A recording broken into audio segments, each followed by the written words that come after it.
So guys आज का lecture start करते हैं हम लोग। लास्ट टाइम जहाँ पे हम लोगों ने स्टॉप किया था वहाँ से ही कंटिन्यू करते हैं। आई थिंक मैंने आपके साथ नोट्स शेयर किया हुआ है। आई डोंट नो आपको याद है कि नहीं। नोट्स मिला है ना सबको?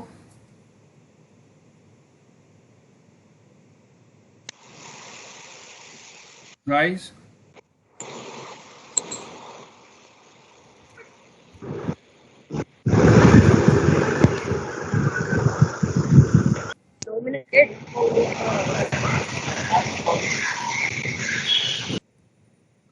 सो लास्ट टाइम हम लोगों का जो लेक्चर था उसमें हम लोगों ने ये डिफरेंस पढ़ा था और बेसिक प्रोजेक्ट्स के बारे में डिस्कस किया था। तो एक प्रोजेक्ट में routine work and uncertain outcomes क्या होता है, जॉब और सर्टन नए प्रोजेक्ट्स में कुछ चीज़ें ऐड करना, एक्सप्लोर करना क्या होता है, वो देखा था हम लोगों ने।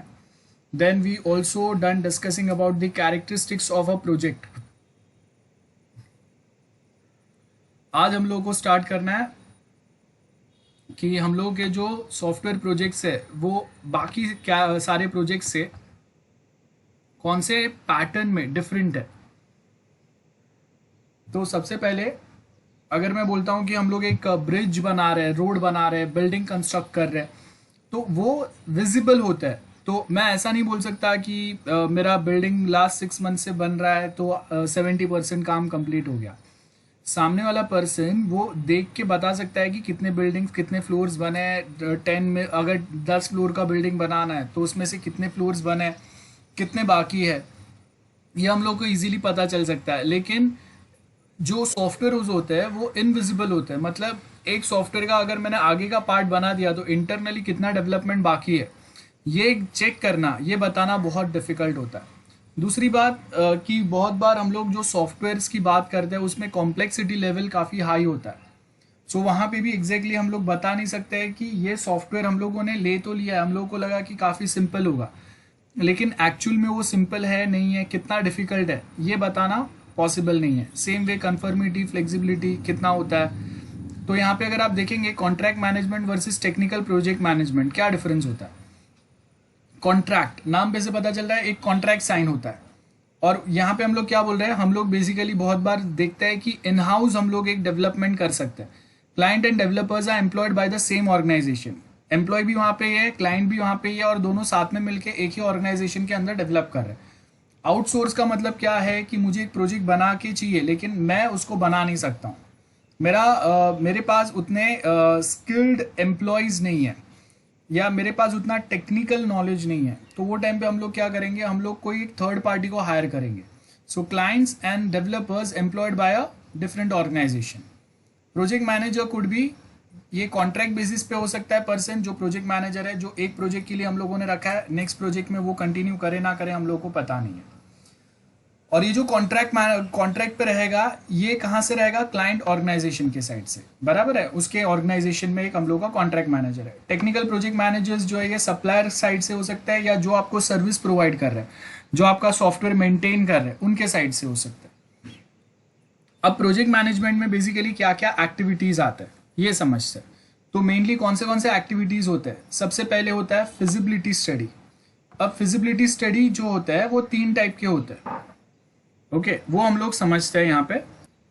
I just show you one diagram directly, उससे हम लोगों को पता चलेगा बेटर वे में।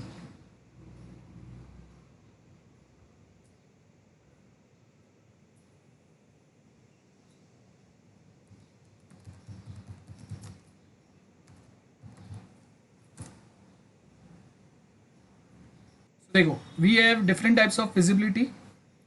अब उसमें अगर हम लोग देखेंगे इन सॉफ्टवेयर इंजीनियरिंग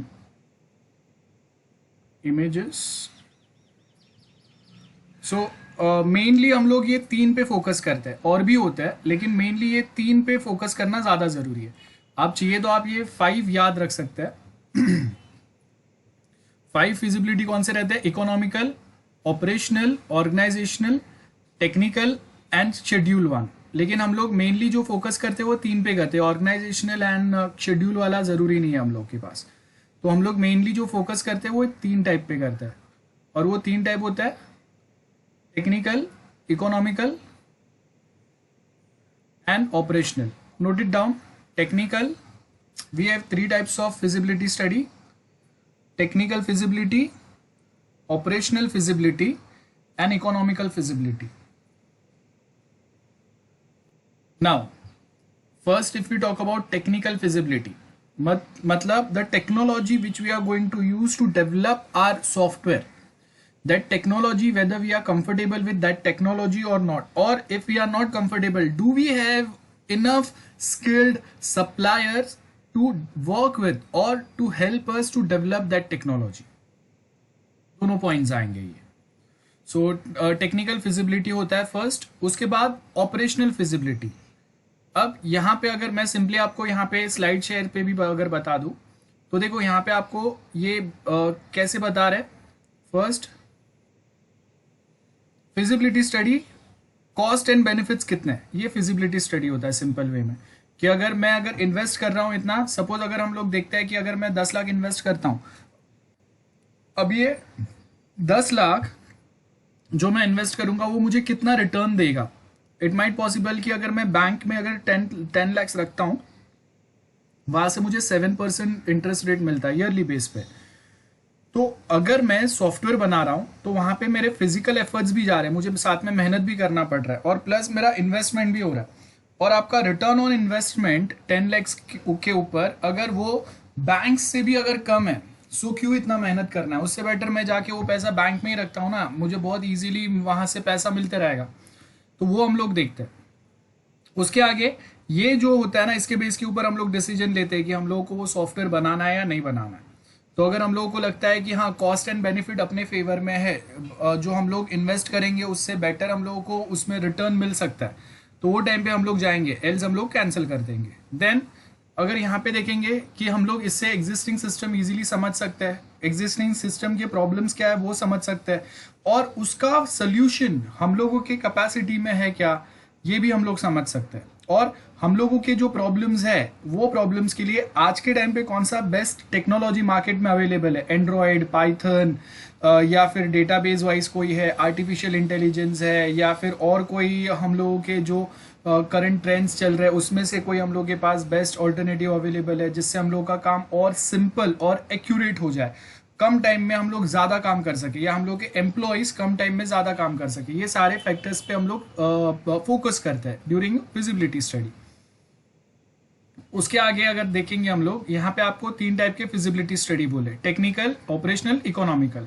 अब टेक्निकल फिजिबिलिटी, टेक्निकल फिजिबिलिटी में हम लोग टेक्निकल पॉइंट्स पे बात करेंगे कि कौन सा टेक्नोलॉजी रिक्वायर्ड रहेगा, वो टेक्नोलॉजी रन करने के लिए हम लोग के पास कौन सा हार्डवेयर रिक्वायर्ड है, बराबर है.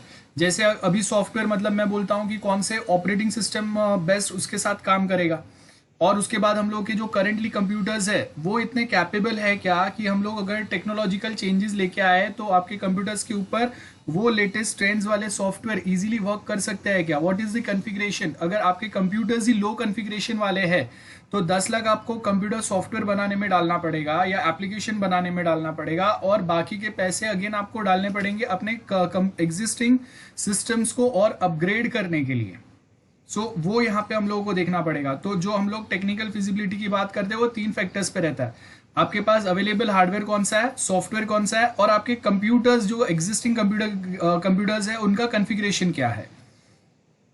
अगर आपको न्यू हार्डवेयर की जरूरत पड़ेगी ये सॉफ्टवेयर बनाने के बाद में, तो उसका कॉस्टिंग कितना होगा वो भी आपको चेक करना पड़ेगा. अगर न्यू कॉन्फ़िगरेशन वाले आप नए कंप्यूटर्स ही अगर परचेस कर रहे हो तो उसका कितना होगा, और अगर कोई न्यू सॉफ्टवेयर रिक्वायर्ड रहेंगे तो उनका लाइसेंसिंग फीस कितना रहेगा. ये सारे टेक्निकल एस्पेक्ट्स पे हम लोग फोकस करते हैं. देन ऑपरेशनल फिजिबिलिटी में हम लोग देखेंगे कि हम लोग के पास इज देयर एनी डायरेक्ट और indirect resistance from user of this system और नॉट.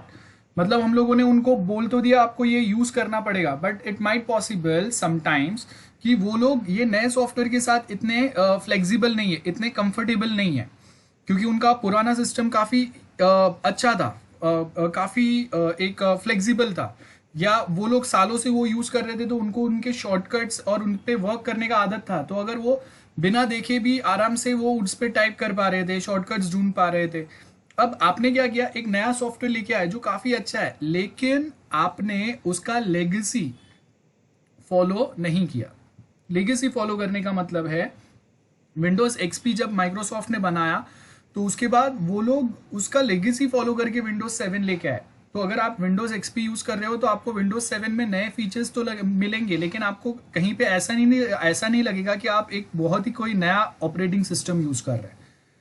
सिमिलर वे अगर मैं विंडोज एक्सपी यूज करता हूं ना तो आप विंडोज 8 पे भी वर्क कर सकते हो, क्योंकि उन्होंने वो सेम शॉर्टकट्स वो सेम पैटर्न यहाँ पे इनहेरिट किया है और उसके साथ में आपको एडवांस फीचर्स भी दिए। तो कहीं पे भी आपको ऐसा नहीं लगेगा यू वॉन्ट फील एलियनेटेड कि आप कुछ बहुत ही कुछ नया ऑपरेटिंग सिस्टम यूज करना स्टार्ट कर दिए जिसका आपको आइडिया ही नहीं है। तो आपको हर एक चीज वापस स्क्रैच से सीखना पड़ेगा कि इसमें फोल्डर कैसे बनाते हैं, फाइल्स कैसे बनाते हैं, शटडाउन और रीस्टार्ट ये वो कैसे करते हैं, टास्क मैनेजर कहाँ से ओपन करते हैं, सॉफ्टवेयर अगर इंस्टॉल किया अनइंस्टॉल करना है कहाँ से करते हैं। ये सेम चीज़ें आपको बोरो किया हुआ है। आप देखो कि वो लेगेसी फॉलो किया है, वो सेम पैटर्न्स आपको एक्सपी से 7 में मिलते हैं, 7 से 8 में मिलते हैं और 8 से 10 में मिलता है, विंडोज 10 में। तो कहीं पे आपको ऐसा नहीं लगेगा कि सडनली कोई नया सॉफ्टवेयर आ गया। तो ऑपरेशनल फिजिबिलिटी में भी हम लोग ये देखते हैं कि एग्जिस्टिंग यूजर्स कौन सा सॉफ्टवेयर यूज कर रहे हैं। अब आप कितना भी अच्छा सॉफ्टवेयर बना दो, लेकिन आपको वो एग्जिस्टिंग कंपनी में वो लोग जो सॉफ्टवेयर यूज कर रहे थे ना उसका लीगेसी फॉलो करना पड़ेगा। अगर आप उनका पैटर्न वो हिस्टोरिकली वो जो सॉफ्टवेयर यूज कर रहे हैं उसका लुक एंड फील, उसके शॉर्टकट्स, उसमें जो फीचर्स थे वो सेम यहाँ पे इनहेरिट करके उसको और एडवांस नहीं बना रहे जैसे विंडोज एक्सपी से विंडोज 10, तब तक यूजर्स का बिहेवियर पॉजिटिव नहीं रहेगा आपके सिस्टम या आपके सॉफ्टवेयर के सामने। सो उनका बिहेवियर पॉजिटिव करने के लिए, उनको कन्विंस करने के लिए कि आप जो सॉफ्टवेयर उनको दे रहे हो वो उनका एग्जिस्टिंग सॉफ्टवेयर से और बेटर है, हम लोगों को उसमें क्या करना पड़ेगा, लेगेसी फॉलो करना पड़ेगा। उनका पुराना सॉफ्टवेयर का ही सेम लेआउट यहाँ पे इनहेरिट करो और उसी में एग्जिस्टिंग फंक्शंस को मॉडिफाई कर दो या उसी में न्यू फंक्शंस ऐड कर दो, सो दैट उनको ऐसा नहीं लगेगा कि टोटली कोई नया सॉफ्टवेयर वो यूज करना चालू कर रहे हैं। तो आपका ट्रेनिंग देने के एफर्ट्स भी आपके कम हो जाएंगे और वो लोग भी हंसी खुशी से उसको एक्सेप्ट कर लेंगे। ये एक बहुत इंपॉर्टेंट पॉइंट है। एंड लास्ट, इकोनॉमिकल फिजिबिलिटी सबसे इंपॉर्टेंट। वन टाइम कॉस्ट है या टाइम टू टाइम आपको उसमें और ऐड करना ही पड़ेगा। तो इकोनॉमिकल में हम लोग देखेंगे कि एग्जिस्टिंग सिस्टम से नया सिस्टम पे अगर हम लोग जाते हैं उसका कॉस्ट कितना होगा। देन ऑफिस जो हम लोगों को कहीं पे कुछ चेंजेस करने पड़ेंगे उसका कॉस्टिंग कितना होगा, हार्डवेयर का कॉस्टिंग कितना होगा, अगर नया ऑपरेटिंग सिस्टम हम लोगों को लाइसेंस लेना पड़ेगा उसका, कोई नए एप्लीकेशंस हम लोगों को उसमें इंस्टॉल करने पड़ेंगे, ट्रेनिंग कॉस्ट कितना जाएगा, डॉक्यूमेंटेशन कॉस्ट कितना जाएगा। तो सिर्फ सॉफ्टवेयर का नहीं होता, ये सारे फैक्टर्स होते हैं।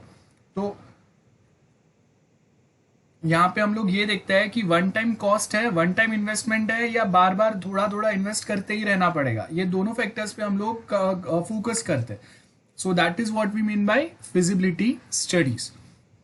और ये जो है ये इंपॉर्टेंट है। मैं ये स्लाइड्स का जो लिंक है ये आपके साथ शेयर कर देता हूँ, चैट बॉक्स में मैं पेस्ट कर देता हूँ। अब वहाँ से ये सारे जो हम लोगों ने 3 टाइप्स पढ़े ये आप वहाँ पे देख लेना और उसको नोट कर लेना, इंपॉर्टेंट है आगे वाले टॉपिक्स के लिए। तो अभी हम लोग नोट्स पे आते हैं वापस। सो यहाँ पे सबसे पहले आपको फिजिबिलिटी स्टडी करना है। 3 टाइप के फिजिबिलिटी स्टडी रहेंगे, technical, organisational and economical. Technical में हम लोग हार्डवेयर सॉफ्टवेयर कौन सा है ये देखेंगे, हम लोग के पास कॉन्फ़िगरेशन कौन से कंप्यूटर्स का है ये देखेंगे, ये सारे फैक्टर्स रहेंगे। ऑपरेशनल में आपने पुराना वो कस्टमर्स या यूजर्स जो सॉफ्टवेयर यूज कर रहे हैं उसी का पैटर्न, उसी का डिजाइन, उसी के शॉर्टकट्स यूज करके अपने सॉफ्टवेयर को एक्सटेंड करो, लाइक विंडोज एक्सपी से विंडोज 10 का एग्जाम्पल। और उसके बाद इकोनॉमिकल फिजिबिलिटी आएगा कि भाई एक बार ही पैसा डालना है या बार बार थोड़ा थोड़ा आपका जाते ही रहेगा मेंटेनेंस और वो सब में। तो अगर वो बार बार जाते रहेगा तो आपका टोटल अप्रोक्स इन्वेस्टमेंट कितना हो सकता है और आपको आपका उस उतना कैपेबिलिटी है क्या कंटिन्यूस उसमें इन्वेस्ट करने के लिए। तो अगर ये फिजिबिलिटी स्टडी अलग अलग सारे पास हो जाते हैं तो आप फिर प्लान करो कि अब हम लोग ये सॉफ्टवेयर बनाएंगे कैसे। अगर प्लानिंग सक्सेस हो गया, प्लानिंग मतलब requirement gathering and designing we are talking about. Software आपने सॉफ्टवेयर इंजीनियरिंग में पढ़ा रहेगा, रिक्वायरमेंट गैदरिंग एंड डिजाइनिंग। तो अगर प्लान सक्सेस होता है तो उसके बेस के ऊपर फिर हम लोग डेवलप करेंगे, टेस्ट करेंगे और कस्टमर एंड पे उसको फिर हम लोग इंस्टॉल करना, डिप्लॉय करना चालू करेंगे। So that is all about project management activities. This are the 3 activities और उसका पूरा एक्सप्लेनेशन यहाँ पे दिया हुआ है। So before starting with this I hope जो भी मैंने कुछ एक्सप्लेन किया वो क्लियर है सब। फिजिबिलिटी स्टडी अगर क्लियर होगा तो प्लान होगा। प्लानिंग में क्या आएगा, requirement gathering and designing. Planning में यहाँ पे। और अगर रिक्वायरमेंट गैदरिंग एंड डिजाइनिंग एक बार सक्सेस होता है तो उसके बाद हम लोग फिर जाएंगे कोडिंग और टेस्टिंग। कोडिंग टेस्टिंग होगा और उसके बाद हम लोग यहाँ पे आगे फिर हम लोग वो सेम वे में यहाँ पे कंटिन्यू करेंगे। इम्प्लीमेंट द प्लान, इम्प्लीमेंट करने का मतलब कोडिंग करना होता है, और उसके आगे अगर कुछ चेंजेस रिक्वायर्ड है फ्यूचर में तो हम लोग यहाँ पे अपडेट करते जाएंगे। अब आपके पास SDLC होता है, सॉफ्टवेयर डेवलपमेंट लाइफ साइकिल। एक SDLC वर्ड हम लोग यूज करते हैं, और उसके सामने और एक वर्ड आता है यहाँ पे ISO। अब ये बहुत इंपॉर्टेंट है। सबसे पहले हम लोग नॉर्मल SDLC क्या होता है ये समझते हैं। मैं आपके साथ एक सॉफ्टवेयर इंजीनियरिंग का नोट्स शेयर करता हूँ। सॉफ्टवेयर इंजीनियरिंग के हम लोगों के जो स्टार्टिंग का यूनिट है उसके अंदर आपको ये सॉफ्टवेयर इंजीनियरिंग का नोट्स है, मैं आपके साथ शेयर कर दूंगा। बिकॉज बहुत सारे SPM के जो हम लोगों के टॉपिक्स है वो आपको यहाँ पे देखने पड़ेंगे। और बाय द वे आप यहाँ से भी, ये जो टेलीग्राम चैनल है आप में से बहुत सारे फॉलो करते रहेंगे तो यहाँ से भी आप डाउनलोड कर सकते हैं। ओके, सो सबसे पहले हम लोग यहाँ पे देख लेते हैं कि हम लोग के पास जो SDLC मॉडल होता है वो कौन सा रहेगा।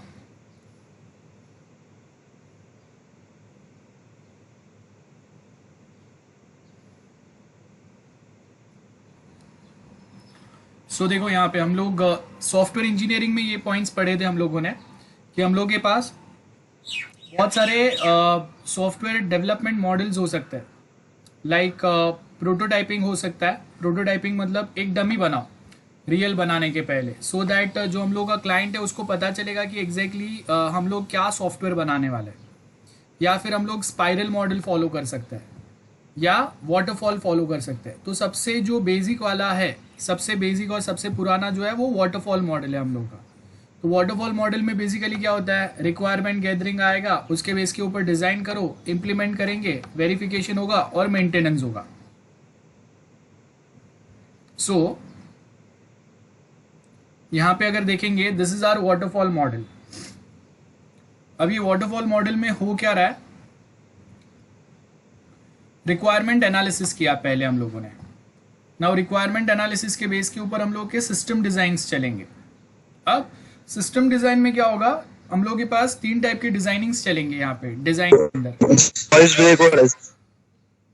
ओके, सबको प्रॉब्लम आ रहा है क्या? सबको वॉइस ब्रेक का प्रॉब्लम आ रहा है? नहीं सर। नहीं सर। ओके ओके ठीक है। सो देखो यहाँ पे हम लोग के पास रिक्वायरमेंट एनालिसिस होगा। रिक्वायरमेंट, हाँ सर, हाँ सर। अब क्लियर है?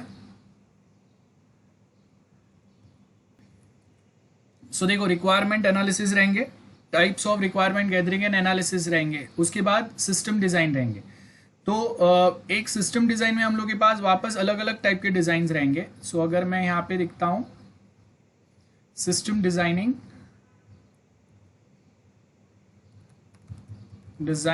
इन सॉफ्टवेयर इंजीनियरिंग, सो कौन से टाइप के डिजाइन रहेंगे वो समझते हैं। रिक्वायरमेंट वाला जो पार्ट है, सॉरी यहाँ पे ही है। सो देखो यहाँ पे जो रिक्वायरमेंट वाला जो पार्ट हम लोगों ने देखा था SDLC में, उसके अंदर सबसे पहले रिक्वायरमेंट गैदरिंग के बाद में डिजाइन आता है। नाउ डिजाइन के अंदर वी हैव 3 टाइप्स। ओके, आप ये देख लो, सॉफ्टवेयर इंजीनियरिंग का मैं आपके साथ नोट शेयर करूंगा ना, उसमें से ये वाले 3 पॉइंट्स आपको पढ़ने हैं, बिकॉज ये आप जो डॉक्यूमेंट बनाएंगे उसमें हेल्प करेगा, और फाइनल ईयर के हम लोग जो भी आगे नोट्स SPM के टॉपिक्स पढ़ेंगे उसमें आपको ये हेल्प करेगा। तो ये इंपॉर्टेंट है आपको याद रखने के लिए। So we have 3 types of designs. First होगा आर्किटेक्चरल डिजाइन, उसके बाद आता है हाई लेवल डिजाइन और detail design. So in system design we have 3 levels. Noted down this 3 levels in system design. After requirement gathering and analysis, in SDLC, we have this 3 types: architectural design, high level design and detailed design. Architectural design highest level का होगा, जिसमें हम लोग software as a system, मतलब सारे जो components है उसके टोटल पूरा सिस्टम कैसे बनेगा। सपोज कि जैसे अगर हम लोग एक बिल्डिंग बना रहे हैं तो बाहर से पूरा बिल्डिंग को कैसे लगेगा ये हम लोग बताएंगे। देन जो हाई लेवल डिजाइन रहता है उसमें हम लोग देखेंगे कि हर एक फ्लोर के ऊपर आपको क्या क्या चीजें रिक्वायर्ड रहेंगे।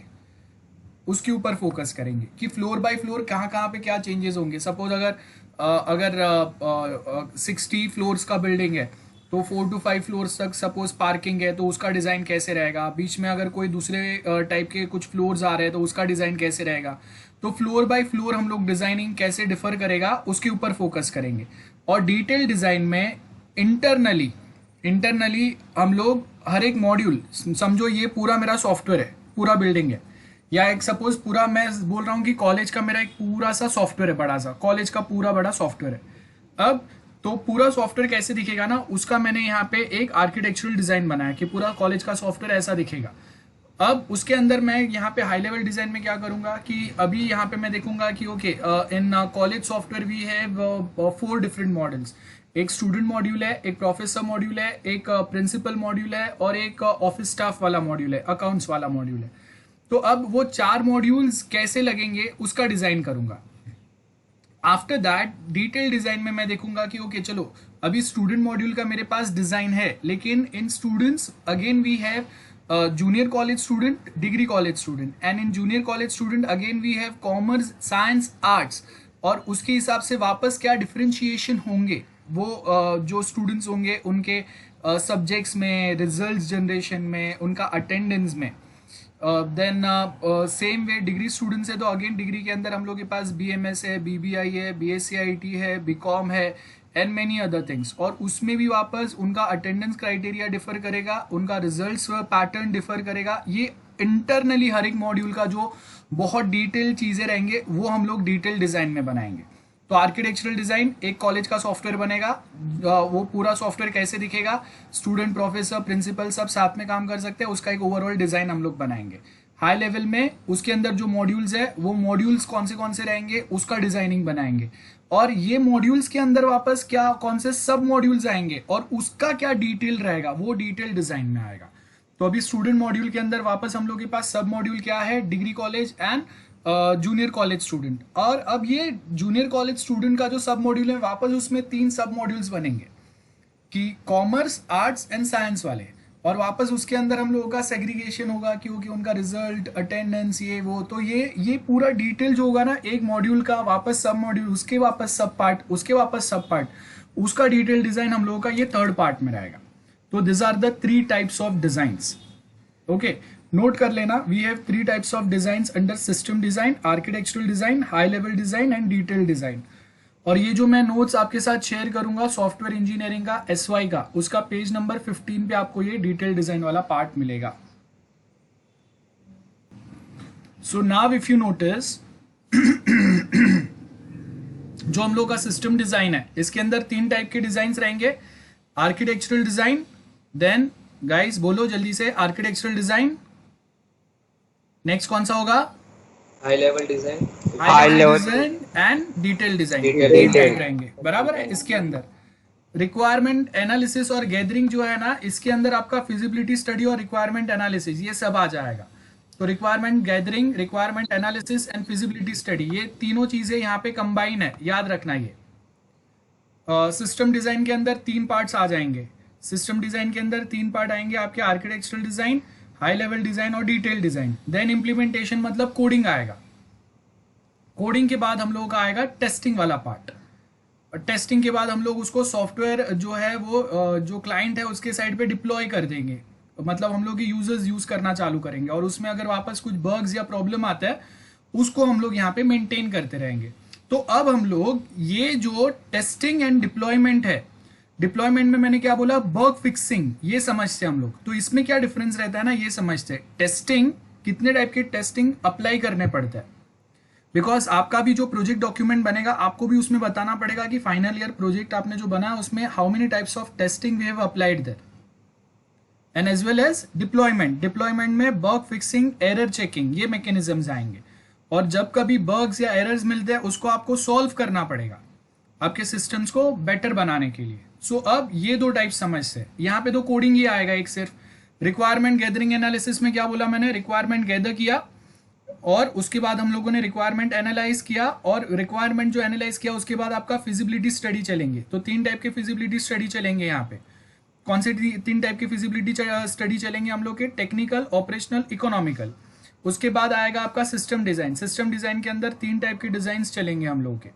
3 टाइप के डिज़ाइंस कौन से रहेंगे? Architectural design, high level design, detail design. ये सब डिज़ाइन होने के बाद में हम लोग डायरेक्टली मॉड्यूल बाय मॉड्यूल उसका कोडिंग बनाते जाएंगे। कोडिंग होने के बाद में अभी लेवल ऑफ टेस्टिंग रहेंगे हम लोग के। तो अभी लेवल ऑफ टेस्टिंग समझते हैं हम लोग, ध्यान से देखो। सो सॉफ्टवेयर इंजीनियरिंग के अंदर हम लोगों का ये टॉपिक था सॉफ्टवेयर टेस्टिंग वाला। सो सॉफ्टवेयर टेस्टिंग के अंदर इफ यू नोटिस हम लोग के पास सबसे पहले आता है software validation and software verification. Okay, तो software validation and verification difference क्या रहता है? वैलिडेट करना, examining whether or not software satisfies user requirement. User requirement satisfy कर रहा है कि नहीं, वैलिडेट करेंगे। और ये कब आता है? Software validation at the end of SDLC. जब सब काम हो जाएगा, आपका एसडीएलसी खत्म हो जाएगा, तब आपको क्या करना है? सॉफ्टवेयर को मैच करना है यूजर ने जो रिक्वायरमेंट दिया था उसके हिसाब से कि वो प्रॉपर बना है कि नहीं। एंड में आता है। वेरिफिकेशन स्टार्टिंग में आता है। Verify the process confirming if the software meeting to the business requirement और नॉट। वेरीफाई करेंगे, मतलब यहां पे देखो क्या बोला है? Validation, are we developing the product which attempts all user needs for the software. हम लोग बना रहे और बन गया है काफी कुछ सॉफ्टवेयर, और वो यूजर्स के रिक्वायरमेंट से मैच हो रहा है कि नहीं, वो साथ में वैलिडेट करते जाओ। आधा बन गया है और आगे बना रहे, तो ये प्रोसेस में है, मतलब कुछ तो बन गया है, उसको हम लोग मैच कर रहे हैं यूजर रिक्वायरमेंट के साथ में, वो वैलिडेशन में आएगा। और वेरिफिकेशन में क्या आ रहा है?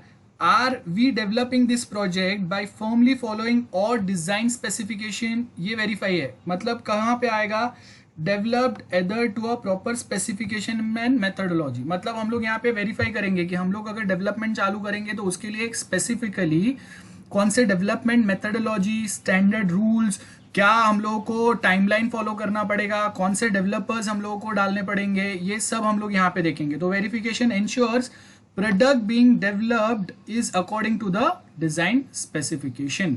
जब डिजाइन हम लोग जब काम कर रहे हैं तो हम लोग देखेंगे कि ओके डिजाइन जो है उसके हिसाब से हम लोग वेरीफाई करते जाएंगे कि ओके ये मॉड्यूल 1 का, स्टूडेंट मॉड्यूल का ये डिजाइन है, उसके हिसाब से ऐसा कुछ दिखना चाहिए। हो रहा है क्या? हो रहा है तो ठीक है। अब हम लोगों ने वेरीफाई कर दिया कि ओके ये डिजाइन था हम लोग का स्टूडेंट मॉड्यूल का, उसके हिसाब से ये हम लोग का स्टूडेंट मॉड्यूल डेवलप हो गया।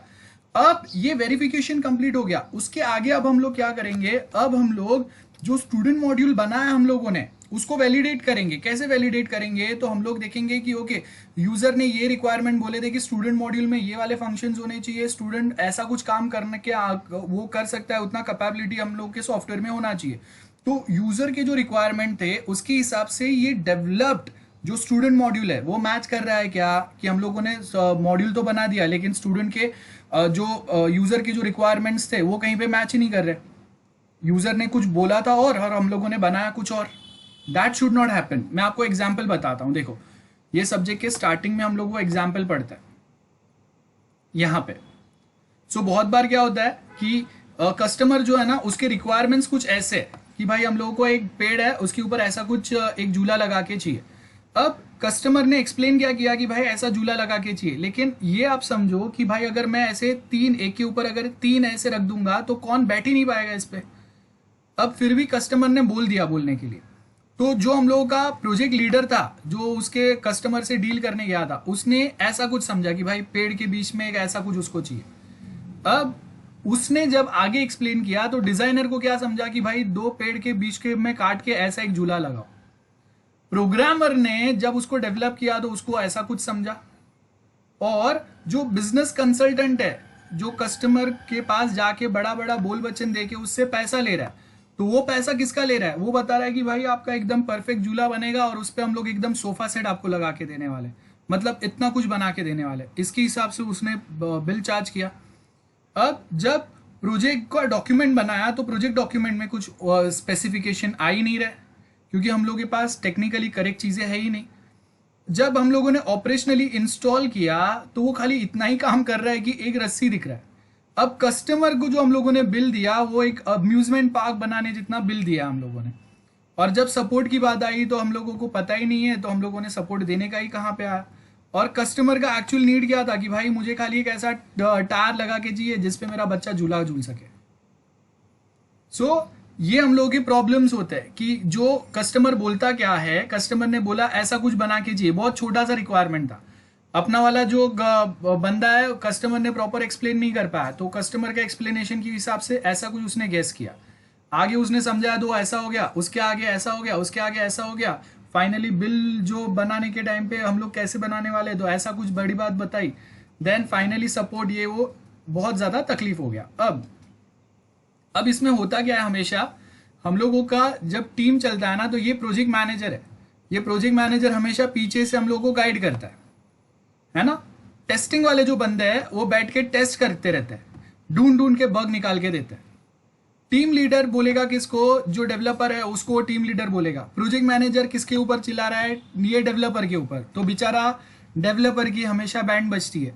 अब ये नया बग आ गया, ये बोलेगा भाई, प्रोजेक्ट मैनेजर बोलेगा कि भाई टाइमलाइन क्रॉस हो गया, तुम लोग के बग सॉल्व नहीं हो रहे, जल्दी सॉल्व करो।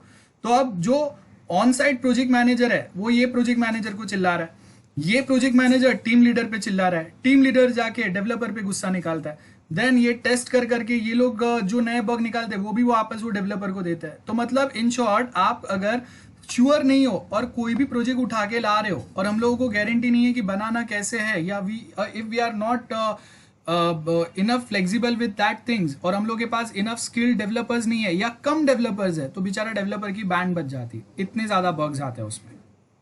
तो इसके लिए, और ये कब आ रहा है, जब हम लोग अलग अलग लेवल पे टेस्ट कर रहे हैं, ये प्रोजेक्ट मैनेजर भी लेवल पे कहीं ना कहीं टेस्टिंग हो रहा है, टीम लीडर लेवल पे वापस कहीं टेस्ट हो रहा है, और ये टेस्टिंग वाले बंदे तो आराम से, उनका काम ही वो है कि भाई ढूंढ ढूंढ के फॉल्ट निकालो सिस्टम में। तो अब यहाँ पे अगर आप देखेंगे, सो ये सेम चीज यहाँ पे कंटिन्यूस बहुत बार चलते रहता है कि हम लोगों ने क्या बोला, I need to know your requirements before I start to design the software. अब first of all, what are you trying to accomplish, ये बताने की ट्राई कर रहे हैं कि भाई आपको बना के चाहिए क्या। ये बोल रहा है कि I am trying to make your design my software. अब I mean what you are trying to accomplish with the software, आपको क्यों चाहिए सॉफ्टवेयर। तो अब ये कस्टमर को बता नहीं आ रहा है कि उसको सॉफ्टवेयर क्यों चाहिए। तो अब अगर आपको सॉफ्टवेयर क्यों चाहिए आपको एग्जैक्टली नहीं पता है, तो आपको ये भी नहीं पता रहेगा कि आपका काम एक स्टैंडर्ड सॉफ्टवेयर से भी चल सकता है या कंपलसरी एक कस्टमाइज सॉफ्टवेयर ही लगेगा आपको, है ना। तो ये कंफ्यूजन रहता है बहुत बार, और उसकी वजह से ये जो रिक्वायरमेंट गैदरिंग वाले रहते हैं वो भी कंफ्यूज हो जाता है बहुत बार।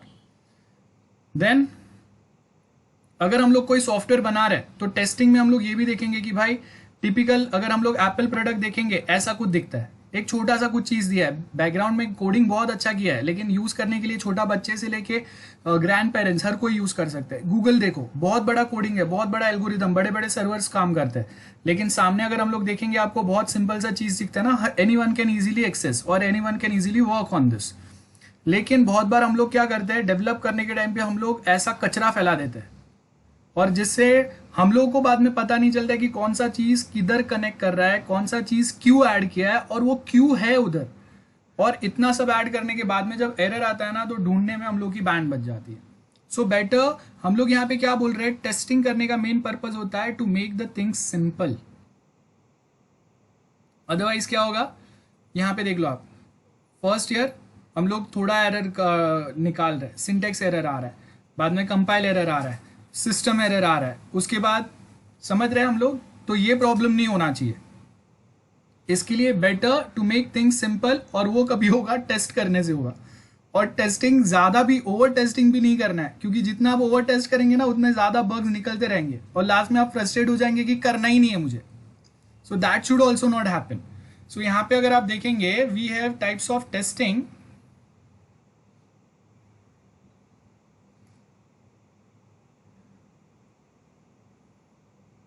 सो टाइप्स ऑफ टेस्टिंग में हम लोगों ने यहाँ पे फर्स्ट देखा वैलिडेशन, वेरिफिकेशन। वैलिडेशन में हम लोग क्या देखेंगे कि जो फाइनल प्रोडक्ट बन गया वो कस्टमर के जो नीड्स थे उसके हिसाब से बनाया गया, कुछ दूसरा ही बना है या बहुत अलग बन गया।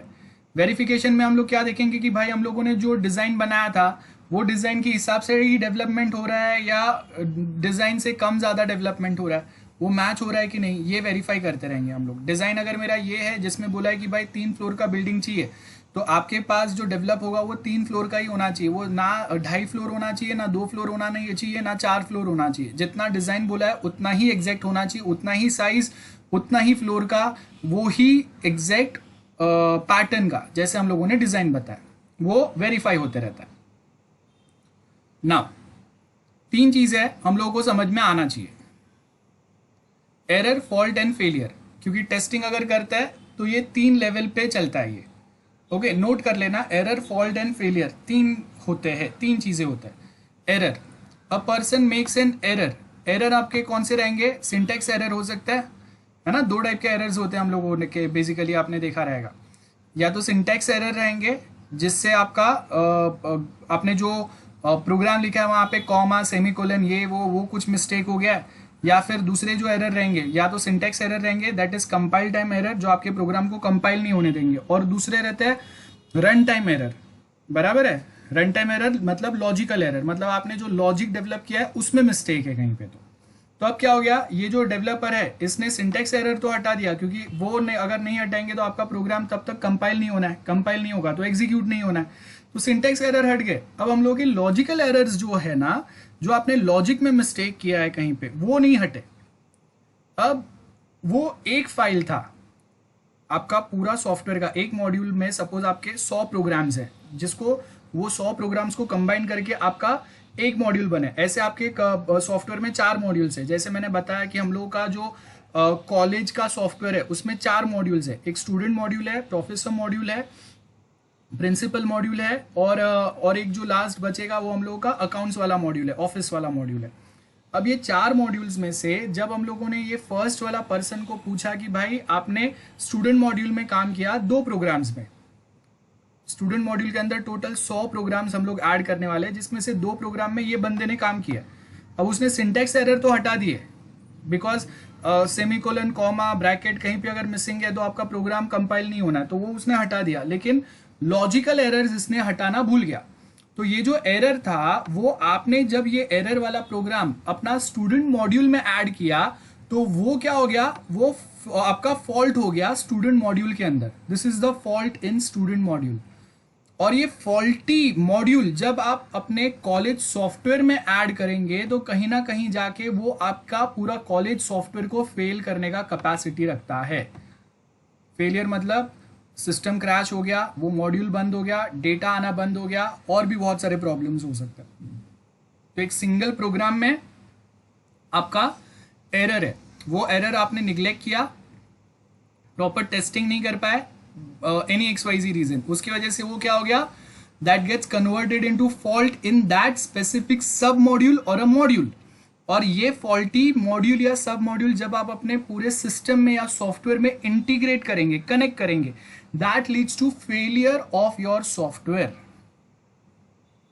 आई hope that is very much clear to everyone. Note कर लेना ये error, fault and failure.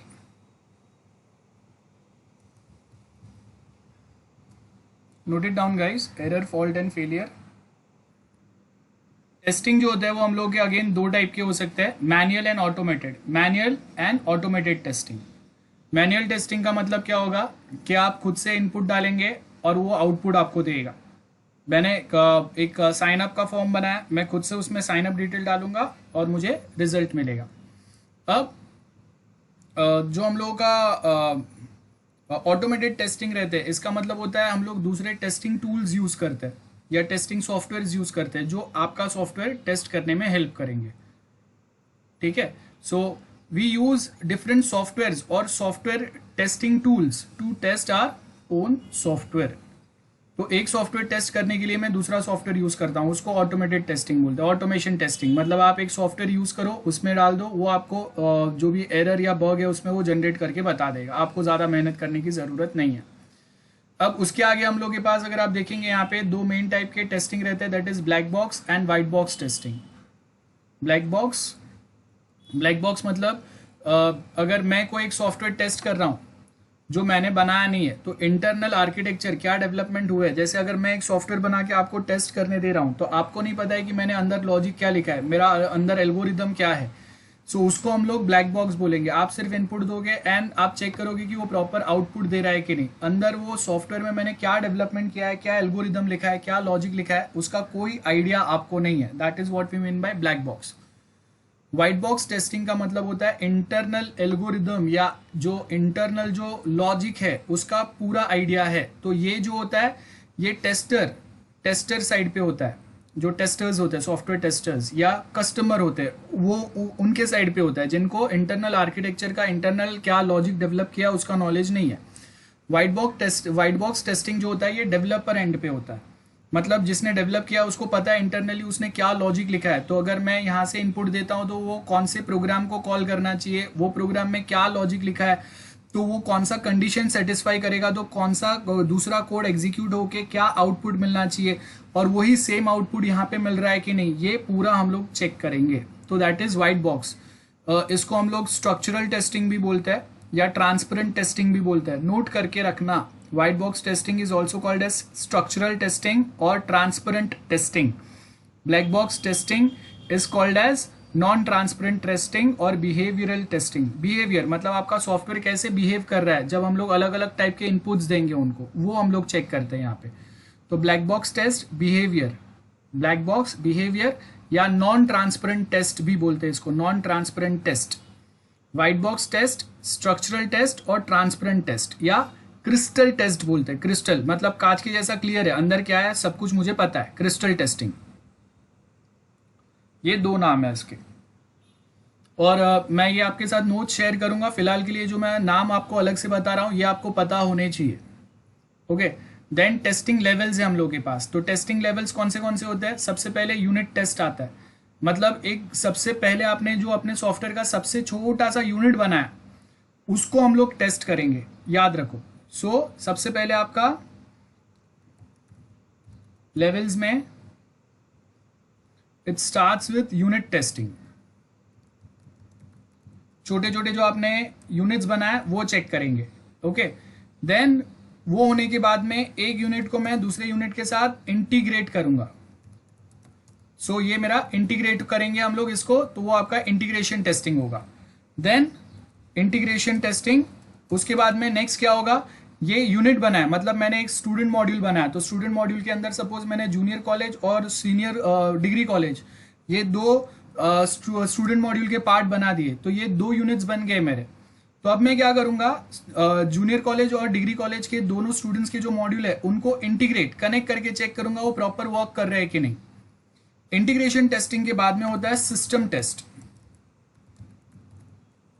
System test में हम लोग क्या देखेंगे, यहाँ पे मेरे पास सपोज 10 मॉड्यूल है, तो मैंने क्या किया यूनिट टेस्ट में, यूनिट टेस्ट मतलब मेरे पास 10 यूनिट्स है सपोज, तो 10 यूनिट्स में मैं यहाँ पे क्या करूंगा इंटीग्रेशन टेस्ट में, आई विल इंटीग्रेट मॉड्यूल 1 और unit 1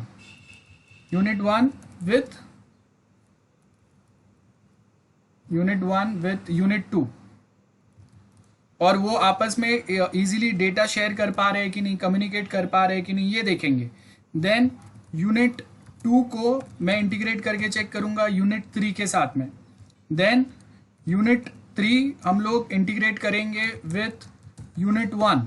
similar way unit 4 will with unit 2। ये वे में अलग अलग यूनिट्स को हम लोग अलग अलग यूनिट्स के साथ इंटीग्रेट कनेक्ट करके चेक करेंगे वो आपस में डेटा एक्सचेंज प्रॉपर कर पा रहे हैं कि नहीं, कम्युनिकेशन प्रॉपर कर पा रहे हैं कि नहीं। अगर ये प्रॉपर हो जाता है तो सारे 10 के 10 ऑल 10 यूनिट्स कंबाइंड टेस्टिंग होगा। यहाँ पे कंबाइंड टेस्टिंग होगा जिसको हम लोग बोलते हैं सिस्टम टेस्ट। सिस्टम टेस्ट अगर क्लियर हो गया तो उसके बाद हम लोग करेंगे acceptance test.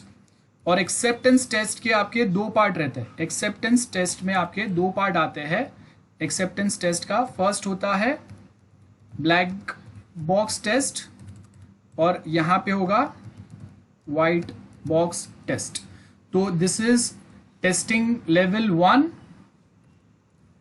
Okay, this is testing level 2, testing level 3, then here we have testing level 4, और उसके अंदर this is 4.1 and this is 4.2। Note कर लो जल्दी से। These are the levels of testing, software testing.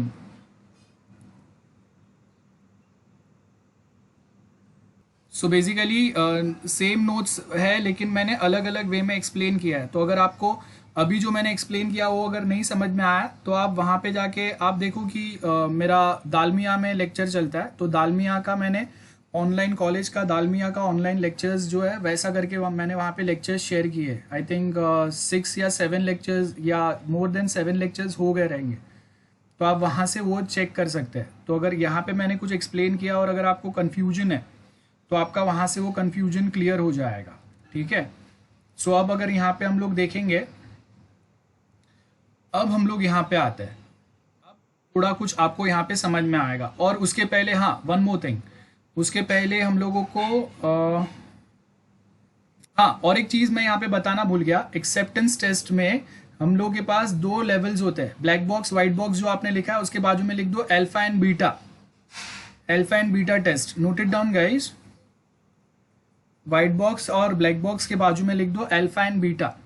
Alpha testing happens on developer side, मतलब आपका white box के साथ में अल्फा टेस्ट होता है और ब्लैक बॉक्स के साथ में बीटा टेस्ट होता है। आपने बीटा वर्जन सुने रहेंगे, हम लोग जो ऑपरेटिंग सिस्टम्स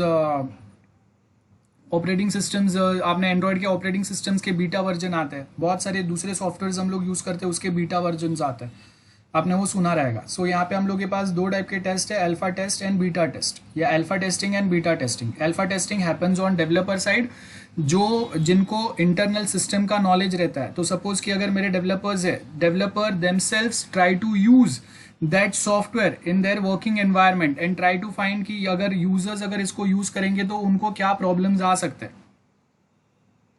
और बीटा टेस्टिंग कहाँ पे होगा? यूजर एंड पे होगा, जिनको इंटरनल सिस्टम का कोई नॉलेज नहीं है, कैसे डेवलप हुआ है कुछ पता नहीं है, और वो लोग चेक करेंगे कि ओके डेवलपर्स आई मीन उन्होंने वो चेक करेंगे कि ये सॉफ्टवेयर कैसा है, प्रॉपर है, कुछ बग्स अभी भी आ रहे हैं।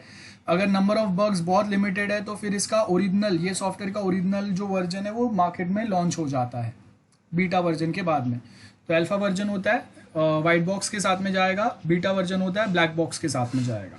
सो दिस आर द 2 टाइप्स। उसके बाद में मेंटेनेंस होता है, सॉफ्टवेयर मेंटेनेंस, जो हम लोगों ने यहाँ पे देखा था SDLC में, जो इम्प्लीमेंटेशन वाला पार्ट था। इम्प्लीमेंटेशन में क्या करते हैं हम लोग, डिप्लॉय करते हैं ये सॉफ्टवेयर को क्लाइंट एंड पे। क्लाइंट एंड पे डिप्लॉय करने के बाद में आपका नेक्स्ट फेज जो आता है वो आता है मेंटेनेंस फेज। तो मेंटेनेंस के अंदर we have types of maintenance. So we have total 5 types of maintenance. Okay, note it down, types of maintenance, types of maintenance.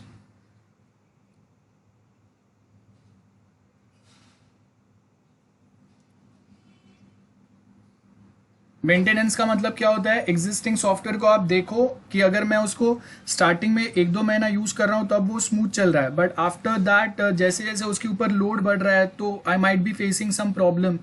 अगर मैंने वहां पे कुछ चेंजेस किया, उसकी वजह से कोई प्रॉब्लम्स आ रहे हैं, एरर्स आ रहे हैं, स्लो हो गया है, या मैं कुछ चेंजेस सेव कर रहा हूँ वो सेव नहीं हो रहे हैं, तो लॉजिकल टेक्निकल बहुत सारे प्रॉब्लम्स हम लोग फेस करते हो सकते हैं। तो उसको हम लोग यहाँ पे फिक्स करेंगे, छोटे मोटे प्रॉब्लम्स को। तो सबसे पहला होता है करेक्टिव मेंटेनेंस। नाम पे से पता चल रहा है, करेक्ट और फिक्स दी प्रॉब्लम, उसको करेक्टिव मेंटेनेंस बोलेंगे। कुछ अगर प्रॉब्लम आता है उसको हम लोग यहाँ पे सॉल्व करेंगे। सो यहाँ पे मॉडिफिकेशंस भी आएंगे, या एग्जिस्टिंग कुछ चीजें हैं उसमें कुछ अपडेट अगर मैंने किया है वो भी आएंगे, तो उसको करेक्टिव मेंटेनेंस बोलते हैं। मॉडिफाई करो कुछ चीजें या अपडेट करो, जिससे क्या होगा, आपका एग्जिस्टिंग प्रॉब्लम सॉल्व हो जाएगा या करेक्ट हो जाएगा, फिक्स हो जाएगा। Then next comes adaptive maintenance. Adaptive maintenance में क्या होगा, यहाँ पे भी अगेन मॉडिफिकेशन अपडेशंस तो आएंगे, लेकिन उसमें क्या होगे, अप टू डेट, मतलब अभी अगर टेक्नोलॉजिकल कुछ चेंज हुए हैं, दूसरा हम लोगों का मार्केट में कॉम्पिटिटर है। सपोज अगर हम लोग देख रहे हैं कि जैसे टिकटॉक है, तो टिकटॉक बंद होने के बाद में लेट्स टेक अ एग्जांपल कि सपोज जो PUBG का वो फौजी वाला जो डुप्लीकेट वर्जन आया है, तो अब आप देखो कि अगर दोनों मार्केट में साथ में चल रहा है तो अभी अगर पबजी कुछ अपडेट करेगा तो फौजी को भी वो सेम चीज अपडेट करना पड़ेगा खुद में। तो वो क्या करेंगे, दोनों एक दूसरे को अप टू डेट रखेंगे, मार्केट में क्या कंपटीशन चल रहा है, मेरे राइवल्स क्या चीजें ऐड कर रहे हैं, उसके हिसाब से मुझे भी वो सर्टन फंक्शंस अपने सिस्टम में या अपने सॉफ्टवेयर में या अपने डिवाइस में अपडेट करने पड़ेंगे। तो जैसे जैसे वर्ल्ड में टेक्नोलॉजिकल चेंजेस आते हैं, वो सेम टेक्नोलॉजिकल चेंजेस जो है वो आपको अपने सॉफ्टवेयर में रखना पड़ेगा। That is make keeping your software up to date with current trends and technologies, वो अडेप्टिव मेंटेनेंस होता है। परफेक्टिव मेंटेनेंस का मतलब होता है कि आपने मॉडिफिकेशन और अपडेट जो किए उसमें आपने क्या किया, software enable over long period of time order to keep the software usable. मतलब परफेक्टिव मेंटेनेंस में हम लोग क्या करेंगे, हम लोग ये नहीं देख रहे कि भाई सॉफ्टवेयर चल रहा है कि नहीं चल रहा है, लेकिन हम लोग एग्जिस्टिंग जो फीचर्स है उसको और बेटर और रिलायबल बनाने की ट्राई करेंगे। रिलायबल मतलब जहां पे कम से कम मिनिमम एरर आए और बेस्ट परफॉर्मेंस हो। अगर मैं कुछ इनपुट देता हूं, मुझे फ्रैक्शंस ऑफ सेकेंड में आउटपुट मिलता रहे जो और कोई मेरे राइवल्स प्रोवाइड नहीं कर रहे। सो रिलायबिलिटी प्रॉपर होना चाहिए, जहां पे सिक्योरिटी हाई हो। रिलायबल मतलब नंबर ऑफ एरर्स कम आते रहेंगे, फेलियर्स कम आते रहेंगे और रिस्पॉन्स टाइम उसका बहुत ज़्यादा रहेगा, चाहे उस पर 100 लोग वर्क करे, 1000 लोग वर्क करे या लाख लोग वर्क करे। सो आप देखो कि अगर मैं फेसबुक यूज़ कर रहा हूँ ना, उसका रिलायबिलिटी बहुत हाई है। कभी आपको ऐसा पता नहीं चलेगा कि फेसबुक पे एक साथ 10 लोगों ने लॉग इन कर दिया तो वो स्लो हो गया या हैंग हो गया। तो that is a perfective maintenance. कुछ चीज़ें चल रहा है आपके पास, लेकिन वो चलने का मतलब ये नहीं कि आपका सॉफ्टवेयर काफ़ी अच्छा है, नहीं, उसका अगर वो एक्स्ट्रा लोड अगर उस पर आता है तब वो कैसे बिहेव कर रहा है ना, उसमें अगर कुछ इंप्रूवमेंट की ज़रूरत है तो वो इंप्रूवमेंट्स आप कैसे करेंगे, ये सब आएगा। प्रिवेंटिव, प्रिवेंटिव का मतलब है कि आप स्टार्टिंग से ही उसको प्रिवेंट करो, कहीं पे कोई एक बैकडोर ना हो जहां से आपका डेटाबेस हैक हो जाए, एक अनऑथोराइज पर्सन उसका एक्सेस ले ले, कोई फ्यूचर प्रॉब्लम्स जो अगर आपको लगते हैं आ सकते हैं जो आपके राइवल्स के सॉफ्टवेयर में आए, उसको प्रिवेंट करो। प्रिवेंट फ्यूचर प्रॉब्लम्स, है ना। प्रिवेंट मतलब प्रिकॉशन ले लो कि भाई आप प्रॉब्लम आने के पहले आपने खुद को सिक्योर रखा हुआ है, स्ट्रांग रखा हुआ है, सो दैट अगर कोई प्रॉब्लम आता है तो आप वही टाइम पे उसको अटेंड कर रहे हो या उसके पहले ही आप उसका जो सीरियसनेस है उसको कम कर रहे हो। I hope this is clear. Preventive maintenance. और ये सब के लास्ट में होता है कॉस्ट ऑफ मेंटेनेंस। मतलब ये सब करने में आपको ओवर कॉस्ट नहीं होना है, आपका क्लाइंट कितना आपको पैसा दे रहा है वो अपने बजट में रह के काम करने का। तो ये 4 मेंटेनेंस काम कब कब करेंगे, जब आप अपना कॉस्ट मेंटेन रखेंगे। तो ये 4 टाइप के हम लोग के मेंटेनेंस होते हैं और ये चारों को साथ में कंबाइन हम लोग कॉस्ट मेंटेनेंस के थ्रू देखते हैं कि भाई ये मेरे कॉस्ट में आ रहा है क्या। क्योंकि आप देखो कि जब अगर हम लोग बात करते हैं ना रिक्वायरमेंट गैदरिंग, आपका टोटल जो कॉस्ट रहता है उसका सिर्फ 3% जाता है, अप्रोक्स परसेंटेज है। डिजाइनिंग में आपका थोड़ा जाता है, अगर मैं गेम डेवलप करूंगा तो ये परसेंटेज यहाँ पे काफ़ी चेंज हो जाएगा। देन इम्प्लीमेंटेशन और डिजाइनिंग का सेम परसेंटेज जाता है या उससे भी ज़्यादा होता है कभी कभी। टेस्टिंग उससे ज़्यादा होता है और मेंटेनेंस सबसे ज़्यादा होता है। तो as I said, $1 invested on coding equal to $2 we have to invest on maintenance of the same code या सेम सॉफ्टवेयर। तो यहाँ पे हम लोग ये देखते हैं कि इतना जो मेंटेनेंस हम लोग करेंगे उसका एस्टिमेटेड कॉस्ट कितना आता है। तो अगर उसका कॉस्ट ज़्यादा या कम है तो उसके हिसाब से फिर हम लोग यहाँ पे चेंजेस करेंगे, कितने लेवल तक आपको मेंटेनेंस करना पड़ेगा अपने कॉस्टिंग फैक्टर्स के हिसाब से। So we have 4 types of maintenance costing: corrective maintenance, adaptive maintenance, perfective and preventive. ये 4 याद रखने, और ये चारों का कंबाइन आप यहाँ पे एक कर्ली ब्रैकेट डालो। ओके, एक कर्ली ब्रैकेट डाल के यहाँ पे हम लोग क्या लिख देंगे, कॉस्ट मेंटेनेंस, कि हम ये सब करने में आपका कॉस्टिंग फैक्टर कितना जा रहा है। Note it down quick. हो गया गाइस? नहीं सर। हाँ, नोट कर लो। सो नाउ फाइनली जब अगर हम लोगों ने पूरा SDLC समझ लिया है,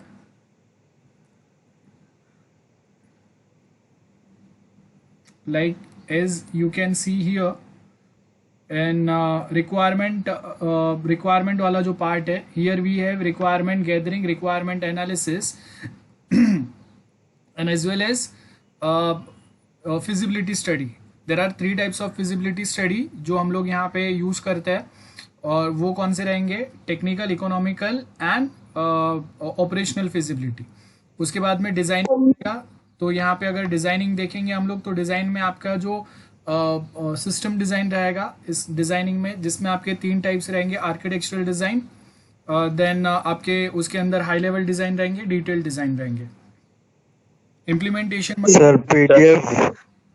ओके सॉरी विजिबल नहीं है।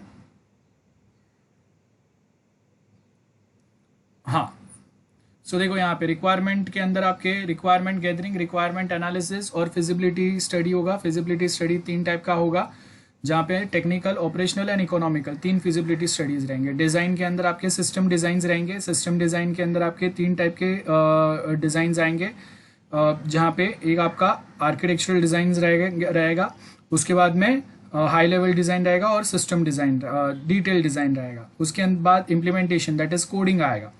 कोडिंग के बाद में यहाँ पे अगर आप देखेंगे तो ये वेरिफिकेशन या टेस्टिंग वाला पार्ट आता है। तो टेस्टिंग के अंदर हम लोग मेनली या तो ऑटोमेशन या मैनुअल टेस्ट फॉलो करेंगे, और वो जो टेस्टिंग फॉलो करेंगे उसके अंदर आपके 4 टाइप के टेस्टिंग रहेंगे।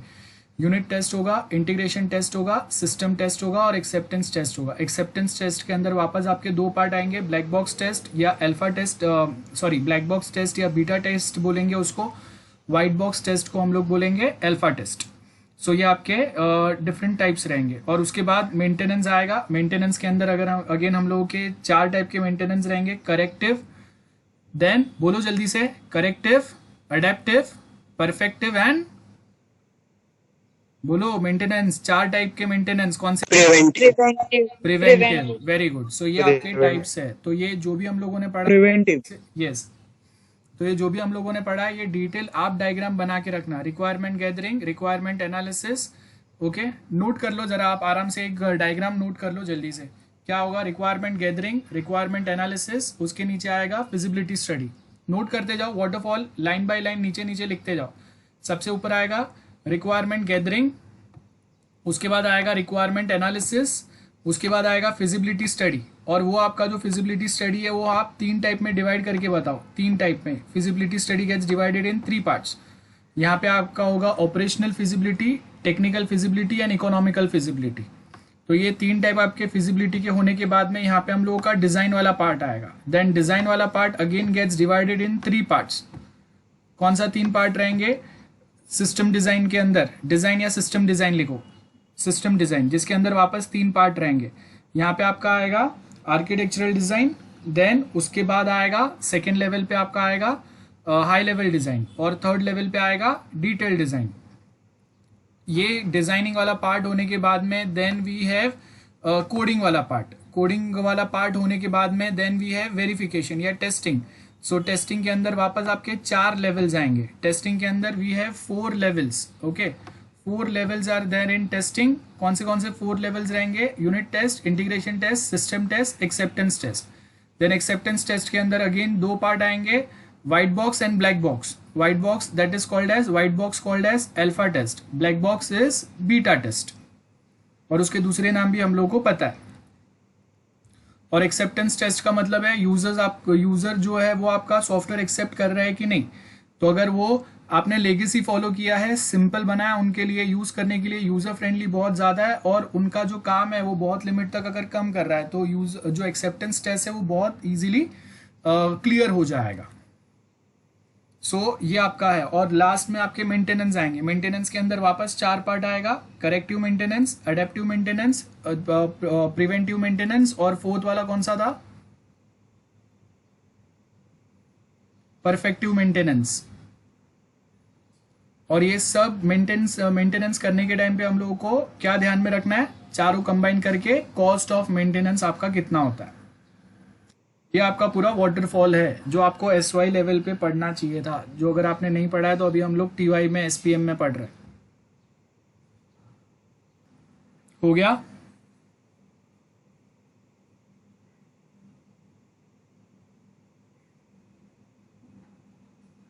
गाइस नोट करके हो गया सबका?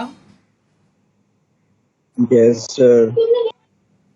ओके, सो अब अगर ये सब समझ में आया है तो आपको अभी समझ में आएगा कि ये स्टैंडर्ड प्रोसेस जब अगर हम लोग फॉलो करते हैं तब जाके आपको एक ISO सर्टिफिकेशन मिलता है। ओके, सो ISO सर्टिफिकेशन क्या होता है? आपने ये जो भी स्टेप्स बोले हैं वो स्टेप्स आपने स्टैंडर्ड वे में फॉलो किए, जैसे उसके रूल्स है वैसे ही आपने फॉलो किए, तब जाके आपको एक सर्टिफिकेट के ऊपर ISO सर्टिफिकेशन मिलेगा। सो उसके अंदर अगर आप देखेंगे तो यहाँ पे क्या बोला है, requirement analysis, architectural design, requirement analysis आपने प्रॉपर फॉलो किया है। मतलब ये रिक्वायरमेंट गैदरिंग का पार्ट में कैसे चल रहा है, module by module, unit by unit आप एक का रिक्वायरमेंट एनालाइज कर रहे हैं, उसका आर्किटेक्चर डिजाइन बना रहे हैं, फिर दूसरे का रिक्वायरमेंट एनालाइज करें, उसका आर्किटेक्चर डिजाइन बना रहे हैं, फिर तीसरे का रिक्वायरमेंट एनालाइज करेंगे, उसका फिर हम लोग डिटेल डिजाइन बनाएंगे। अभी हम लोगों ने समझा डिटेल डिजाइन क्या होता है, high level design, detail design, फिर उसका कोड होगा, टेस्ट होगा। टेस्ट आपके 4 टाइप के चलते रहेंगे, unit, integration, system and acceptance test. तो यहाँ पे देखो इंटीग्रेशन टेस्ट है, क्वालिफिकेशन टेस्ट मतलब एक्सेप्टेंस टेस्ट होता है। देन अगेन बाकी का जो मॉड्यूल आएगा उसको इंटीग्रेट करेंगे, फिर उसको वापस हम लोग एक्सेप्टेंस टेस्ट चेक करेंगे। देन उसके बाद फाइनली डिप्लॉयमेंट होगा। डिप्लॉयमेंट के बाद में एक्सेप्टेंस एंड सपोर्ट चलेगा। एक्सेप्टेंस एंड सपोर्ट में आपका मेंटेनेंस वाला पार्ट आएगा। मेंटेनेंस जिसमें 4 टाइप रहेंगे, adaptive maintenance, perfective maintenance. Then उसके बाद क्या होगा, अडेप्टिव मेंटेनेंस, परफेक्टिव मेंटेनेंस, बोलो जल्दी से, adaptive maintenance, perfective maintenance, Preventive. Preventive. Preventive and Preventive. Preventive and Perfective. हाँ Reflective. परफेक्टिव। ओके, सो वो एक्सेप्टेंस सपोर्ट में आएगा। आई होप ये क्लियर है डायग्राम आपको। तो जो हम लोगों ने समझा वही यहाँ पे नाम अलग वे में दिए हुए हैं। सो ISO 12207 लाइफ साइकिल क्या होता है, रिक्वायरमेंट गैदरिंग में वो काम में आएगा, एनालाइज करने के टाइम पे काम में आएगा। एनालाइज करने के टाइम पे कौन से फंक्शंस हम लोग ऐड करेंगे, क्या क्वालिटी होना चाहिए, कौन से रिसोर्सेज हम लोग यूज़ करेंगे, ये सब देखेंगे। तो ये देखो, ये रिक्वायरमेंट वाला ये जो पार्ट है ना, ये बेसिकली आपका मेन जो फिजिबिलिटी स्टडी वाला पार्ट आ गया। कौन से फंक्शंस ऐड करना है, क्या क्वालिटी होना चाहिए, कौन से रिसोर्सेज मतलब we are talking about hardware and software resources which are required. तो हार्डवेयर एंड सॉफ्टवेयर रिसोर्सेज जो हम लोगों को रिक्वायर्ड है, ये हम लोग किस में देखते हैं, वो हम लोगों ने समझा है। कौन से टाइप का मेंटेनेंस में आता है वो ये देखा है हम लोगों ने। Architectural design, coding, testing, integration, ये डिटेल पढ़ा दिया आपको। क्वालिफिकेशन टेस्ट मतलब टेस्टिंग द सिस्टम, बराबर है, वो आपका क्वालिफिकेशन टेस्ट होगा। उसके बाद इंस्टॉलेशन आएगा, एक्सेप्टेंस टेस्ट आएगा। इसमें एक्सेप्टेंस टेस्ट में 2 टाइप रहेंगे, ब्लैक बॉक्स, व्हाइट बॉक्स, और अल्फा एंड बीटा वाला पार्ट आएगा। सो यहाँ तक मैंने पढ़ा आपको। उसके बाद अभी आप देखो नेक्स्ट जो पार्ट आता है वो हम लोग का आता है प्लान्स, मेथड्स एंड मेथडोलॉजी। तो ये जो भी हम लोग डेवलप करेंगे उसके लिए हम लोग प्लान्स बनाएंगे। तो देखो यहाँ पे क्या है, हम लोगों ने सेट ऑफ मेथड्स, जब हम लोग अगर कंबाइन करते हैं तो सेट ऑफ मेथड्स जो हम लोग कंबाइन करेंगे डेवलपमेंट के लिए। मेथड्स मतलब अ वे ऑफ वर्किंग। अगर मुझे एक स्टूडेंट मॉड्यूल बनाना है तो how we are going to proceed with it. एक प्रोफेसर मॉड्यूल बनाना है तो how we are going to proceed with that professor module. ये आपका मेथड, वे ऑफ वर्किंग हो गया। तो आप अलग अलग टाइप के मॉड्यूल्स या अलग अलग टाइप के प्रोजेक्ट के पार्ट बनाने के लिए कौन सा मेथड आप फॉलो करेंगे डेवलपमेंट के लिए, और ऐसे मल्टीपल मॉड्यूल्स बनाने के लिए अलग अलग मेथड्स, मल्टीपल मेथड्स हम लोग फॉलो करेंगे।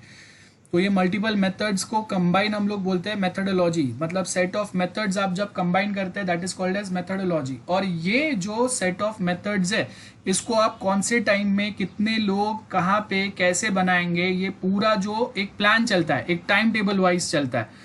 कौन कौन से टीम में रहेगा, कितने टाइम रहेगा, कितना काम उसको करना पड़ेगा, कौन उसका टीम लीडर रहेगा, कैसे आप टेस्ट करेंगे, ये सब यहाँ पे चलेगा। और उसका एक फाइनली कंटेक्स्ट समझ से एक डॉक्यूमेंट चलेगा जिसमें ये पूरा दिया रहेगा कि ये काम इतने टाइम में होना चाहिए, ये काम इतने टाइम में होना चाहिए, इस पे ये काम कर रहा है, उसका डिटेल रहेगा। तो वो आपका प्लानिंग हो गया। So start and end date of each activity, कितना स्टाफ लगेंगे, कौन से टूल्स लगेंगे, क्या मटीरियल दूसरा लगेगा, ये सब प्लानिंग में आएगा आपका। सो आई होप ये डायग्राम बहुत सिंपल है, और ये डायग्राम में जो भी कुछ मैंने बोला है ये नीचे बॉक्स में दिया हुआ है आपको पढ़ने के लिए। Now some ways of categorizing projects. Volunteer projects रहते हैं। वॉलंटियर प्रोजेक्ट्स मतलब आपको यूज करने तो करो, नहीं करना है तो मत करो। जैसे कंप्यूटर गेम्स है, अब पबजी मैं खेलता नहीं था, खेलना है तो खेलो, नहीं खेलना है तो मत खेलो। तो voluntary software versus compulsory software. Compulsory software मतलब जैसे अगर आपको कॉलेज में एडमिशन लेना है तो उसका एक कंपलसरी सॉफ्टवेयर रहेगा जो आपको ऑनलाइन एडमिशन में हेल्प करेगा। या फिर अगर मुझे टेक्स्ट फाइल करना है तो उसका भी एक कंपलसरी सॉफ्टवेयर है, वही सॉफ्टवेयर यूज़ करके मैं टेक्स्ट फाइल कर सकता हूँ, मैं दूसरा कोई सॉफ्टवेयर यूज़ नहीं कर सकता। जीएसटी फाइलिंग एक कोई स्पेसिफिक सॉफ्टवेयर ही मुझे हेल्प करेगा। At same point of time अगर हम लोग दूसरे एग्जाम्पल्स अगर समझेंगे तो लेट्स सपोज कि अगर मुझे पैन कार्ड बनाना है तो पैन कार्ड या आधार कार्ड के लिए भी एक फिक्स वेबसाइट है, that is a compulsory systems. Information system खाली आपको इन्फॉर्मेशन दे रहे हैं, जैसे आप देखो कि अगर मैं कोई एक विकीपीडिया देखता हूँ, इंफॉर्मेशनल सिस्टम हो गया, वो आपको इन्फॉर्मेशन दे रहा है। एम्बेडेड मतलब जो हार्डवेयर सॉफ्टवेयर से कनेक्टेड रहेगा, जैसे मेरा कार चल रहा है उसके साथ वो मेरा कार का जीपीएस लोकेशन अंदर कोई एक सिस्टम लगा है, वो मॉनिटर करते जा रहा है ऑटोमेटिकली। मेरे कार के सिस्टम जो है वो लॉक अनलॉक होते हैं मेरे मोबाइल फोन्स के थ्रू, जैसे आपने वो एमजी हेक्टर में का एग्जाम्पल में देखा रहेगा, that is embedded system. Product base मतलब मेरा खुद का, जैसे गूगल है तो गूगल को किसी ने बोला नहीं था कि गूगल मैप बनाओ या गूगल का सर्च इंजन बनाओ, उसने अपना खुद का आइडिया लगा के गूगल का एक प्रोजेक्ट बनाया। एमएस टीम, माइक्रोसॉफ्ट टीम जो हम लोग यूज़ कर रहे हैं, तो माइक्रोसॉफ्ट ने को किसी ने ऑर्डर नहीं दिया था कि भाई आप ऐसा सॉफ्टवेयर बनाओ, उन्होंने अपना खुद का प्रोडक्ट बना के मार्केट में लॉन्च किया है जो लोगों को हेल्प कर रहा है आज के टाइम पे।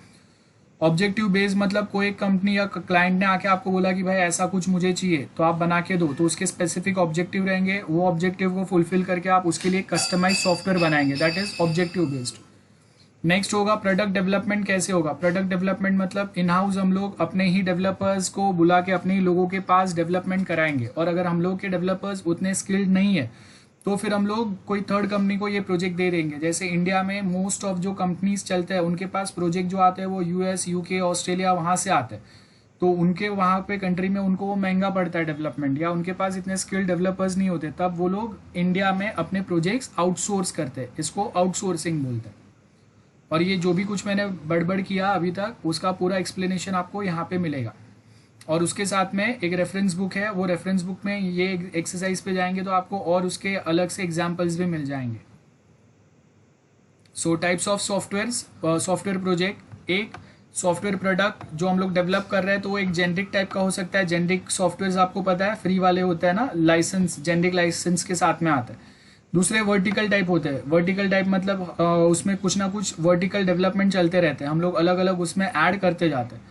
देन सॉफ्टवेयर प्रोजेक्ट्स की अगर हम लोग बात करें तो यहाँ पे एक कस्टमाइज सॉफ्टवेयर हम लोग बना सकते हैं, या किसी ने बनाया हुआ सॉफ्टवेयर को हम लोग मेंटेन कर रहे हैं, बिकॉज जिसने वो बनाया था वो मेंटेनेंस का बहुत ज़्यादा कॉस्ट ले रहा है वो सॉफ्टवेयर का, तो वो क्लाइंट मेंटेनेंस का काम कोई थर्ड कंपनी से करा रहा है या आउटसोर्स किया हुआ।